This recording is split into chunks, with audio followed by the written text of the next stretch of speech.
Assalamualaikum warahmatullahi wabarakatuh. Selamat pagi pemirsa di rumah. Apa kabar tak semua? Sehat-sehat Kina semua. Saya Aco. Dan saya Cece. Kami kembali di hadapan Anda semua. Di mana lagi kalau bukan di Lingkar Kreatif. Apa kabar tak hari ini Cece? Alhamdulillah sehat-sehat Ji Aco. Cece, liputan apa yang menarik ini yang bagus kita suguhkan ke pemirsa? Oh iya Aco, mau ke aja Ki jalan-jalan ini ke Jalan Dentata. Ada apa di sana Cece? Ada kerajinan membuat pot bunga. Sekarang toh lagi musim Ki ini, emak-emak koleksi bunga-bunga toh Aco. Hei, tidak ji saya deh Cece. Daripada berlama-lama, ayo Mi, langsung simak liputannya.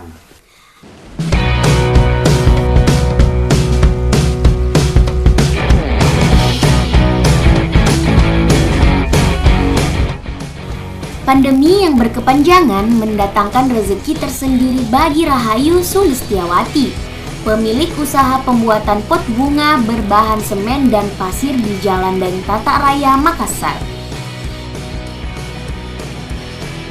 Di tempat ini sangat banyak pot bunga yang disimpan dengan rapi. Ada yang berbentuk bundar, kotak, hingga persegi panjang.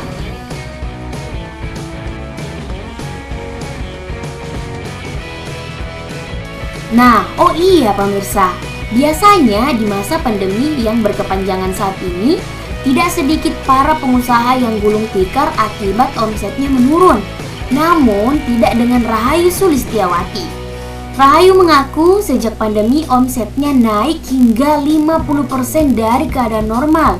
Kenaikan tersebut turut dipengaruhi dengan perubahan gaya hidup masyarakat yang lebih sering berada di rumah dan mengoleksi tanaman hias sehingga membutuhkan pot untuk tanamannya.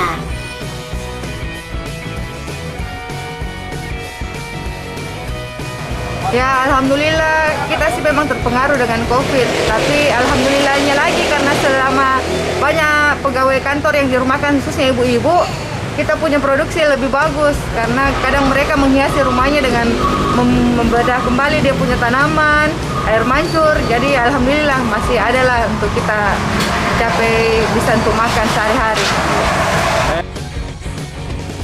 Harga yang dipatok oleh Rahayu pun terbilang terjangkau, menyesuaikan bentuk dan kerumitan dari hasil kerajinan pot bunga ini, yakni mulai dari Rp10.000 hingga Rp150.000 saja. Dalam sehari, pengrajin pot di tempat ini biasanya membuat hingga 50 buah pot dan tidak hanya di Makassar saja. Rahayu menjual pot bunga miliknya hingga keluar daerah. Sebagai informasi pemirsa, Rahayu telah menggeluti usaha ini sejak 10 tahun yang lalu. Rahayu mengaku ia hanya melanjutkan usaha milik orang tuanya ini yang mulai berjalan sejak tahun 1990.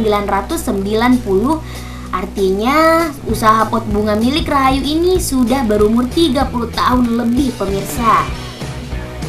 Kalau untuk usaha seperti ini, saya melanjutkan dari usaha orang tua. Karena dulu orang tua dia kerja dengan pabrik segel, terus dia berusaha sendiri untuk buat pot bunga. Jadi saya tinggal melanjutkan usaha orang tua. Kalau saya sendiri baru 10 tahun saya pegang usaha ini sendiri. Kalau saya punya orang tua dari tahun 90 sudah aktif jualan pot bunga. Di tempat usaha pot milik Rahayu ini, ia mempekerjakan 2 orang pegawai yang sudah telaten dalam membuat pot. Untuk membuat pot berbahan semen dan pasir ini memang tidak mudah, namun tidak sulit juga pemirsa. Intinya kalau sudah telaten alias sudah ahli pasti mudah ya pemirsa. Pertama-tama menyiapkan sebuah wadah, kemudian di atas wadah tersebut ditaruh pasir yang sudah dibentuk sedemikian rupa. Barulah dituangkan campuran semen. Setelah itu wadahnya diputar dan sambil diputar dibentuklah hingga menjadi sebuah pot. Selain dibuat dengan cara manual, beberapa pot di tempat ini juga dibuat dengan menggunakan cetakan yang telah jadi. Membuat pot dengan cara ini cenderung lebih mudah, lantaran cetakan yang sudah jadi tersebut tinggal diisi campuran semen Setelah itu ditunggu hingga kering.